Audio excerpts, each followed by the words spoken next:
Story RH, le podcast RH qui ne vous raconte pas d'histoire. Bienvenue à toutes, bienvenue à tous. No, I'm not a writer. Ok. Dans cet épisode, nous allons parler d'engagement et tenter de définir cette notion. À écouter les discours des uns et des autres, on entend tout et son contraire sur cette notion d'engagement.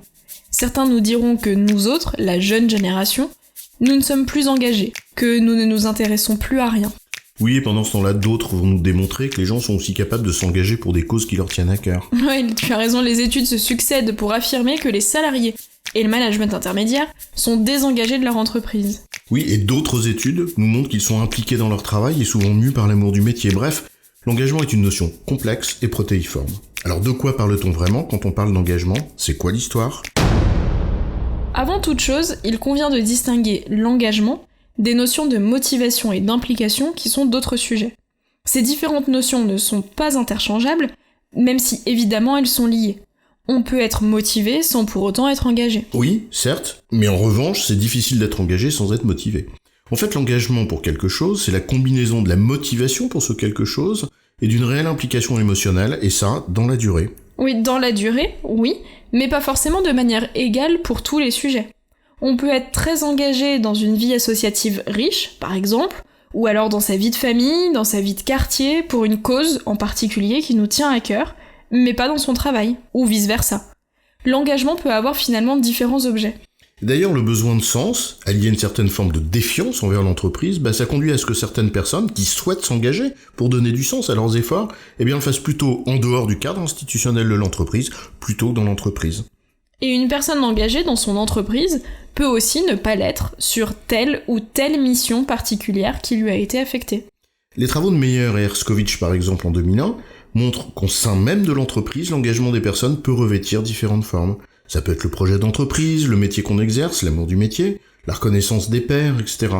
On peut donc être engagé sur un projet, mais par exemple pas dans la vie de l'équipe. On ne peut donc pas, au regard d'une situation, à un moment donné, tirer des conclusions sur l'état d'engagement d'une personne, et encore moins de toute une génération. Mais ça, c'est un autre sujet. L'engagement d'une personne, en fait, ça repose sur 3 piliers fondamentaux. D'abord, le premier, c'est le sentiment que la finalité à laquelle on participe donne sens à l'effort que l'on produit. En d'autres termes, une forme d'adhésion au but que l'on poursuit. Ah, le sens. On le cherche bien souvent, on en parle beaucoup, on le trouve parfois. Mais c'est un autre sujet. Ce que l'on veut dire ici, c'est que l'engagement a une raison. On sait pourquoi on s'engage. Lorsqu'on s'engage quelque part, pour quelque chose, on poursuit un but, une finalité. Quelle que soit cette finalité d'ailleurs, elle donne un sens à nos actions. Oui, mais le sens, ça suffit pas.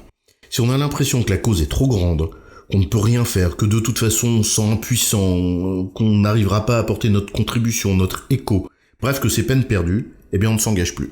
C'est le deuxième pilier de l'engagement. Le sentiment que l'on peut apporter sa contribution personnelle au projet dans lequel on s'engage, et qu'on dispose d'une capacité à le faire. Oui, donc d'un minimum de marge de manœuvre, en d'autres termes, un minimum d'autonomie. Là encore, notre contribution peut prendre différentes formes. Dans le monde de l'entreprise, on va souvent parler d'investissement. La contribution, c'est souvent le travail que l'on fournit. Ne pas compter ses heures, être particulièrement productif ou efficace, donner le meilleur de soi-même, mais aussi apporter son réseau, ses contacts pour faire avancer le projet vers la finalité que l'on poursuit.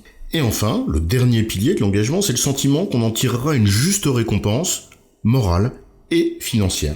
Ce serait utopique de croire qu'on s'engage que pour une finalité parce qu'on peut le faire, on s'engage aussi parce qu'on a envie de gagner quelque chose, bien sûr. Mais gagner quelque chose, c'est pas seulement financier, évidemment. Les récompenses peuvent prendre différentes formes. Financières, certes, mais aussi morales. Cela renvoie au sujet de la reconnaissance, mais c'est un autre sujet. Chester Barnard, un des pionniers des théories managériales, préciserait d'ailleurs ce troisième pilier de l'engagement, en disant que non seulement pour s'engager, la personne doit avoir le sentiment que son investissement est rentable, mais également le sentiment que c'est le meilleur choix qu'elle puisse faire. Il s'agit d'ailleurs bien là d'un choix. L'engagement ne peut pas être autrement que libre et consenti. On ne peut pas forcer quelqu'un à s'engager. D'ailleurs, vous l'avez peut-être remarqué, les 3 piliers commencent par le sentiment que. Il s'agit en effet d'une perception. On ne peut décider de l'engagement ou non, ce n'est pas un robinet qui s'ouvre et qui se ferme. L'engagement se base sur quelque chose de plus intuitif, un sentiment, une perception. Ça renvoie alors à une autre notion, c'est celle de la confiance. Difficile de s'engager lorsque la confiance est rompue, mais là encore, c'est un autre sujet. On a parlé de la durée de l'engagement. disant qu'il s'agissait de la combinaison de la motivation et de l'implication sur la durée. Attention cependant à ne pas croire que l'engagement est éternel. On a beau mettre nos noms au bas d'un parchemin, comme dirait Brassens, tout engagement est par nature temporaire, dans la mesure où il n'est jamais définitivement acquis. Une personne peut par exemple choisir de changer la direction des efforts qu'elle consent, si elle estime qu'elle n'en obtient pas le retour qu'elle espère, ou si le sens se délite, bref, si la perception qu'elle a de la situation évolue. Et quand on était particulièrement engagé, la prise de conscience de nos changements de perception peuvent être douloureux, et conduire à un certain mal-être. Mais là encore, c'est un autre sujet. En résumé, l'engagement peut avoir différents objets, un projet, une entreprise, une association, une cause. Cet engagement résulte de 3 sentiments. 1. Le sentiment que la finalité à laquelle on participe donne du sens à l'effort que l'on produit. 2.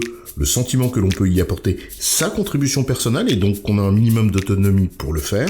Et 3. Enfin, le sentiment qu'on va en tirer une juste récompense morale et financière. J'ai bon, chef ? Oui, tu as bon, mais on va pas en faire toute une histoire.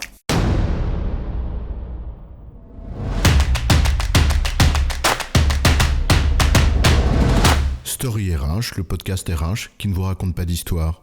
Retrouvez tous les épisodes sur storyrh.fr.